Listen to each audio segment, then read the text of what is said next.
Elai retaining wall hi tlu le do na ni cultural mai khu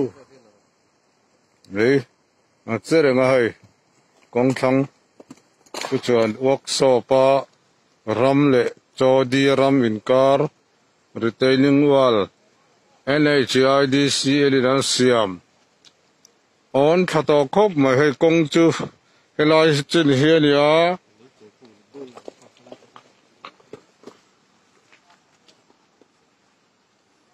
atlute pe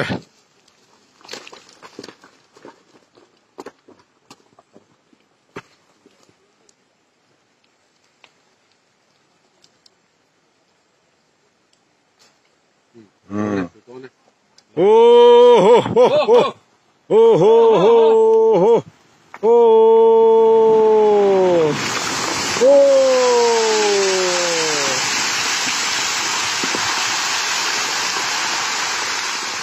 atol thatu ko mai ku rammat chele ta mai le hi kong lui kilometer so paruk din na chi akhali Azol Road cái phang ở trong Azol Road yan ta sát ta đuôi mấy này công quỷ anh ạ hay là mi hết thủy ta cái chút sát ta bốc à cái công quỷ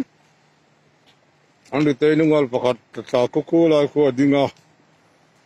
phát thì chú cu ta ta này ram tiếc thế à thì chuyện nó sao mày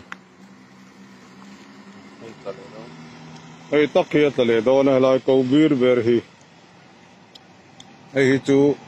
chắc lắm mi mấy mấy tổ khai nè người tây nước ngoài chắc mi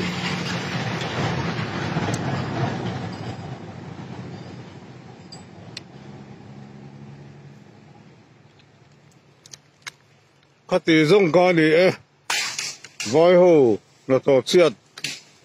ta cần lọc thầy chứ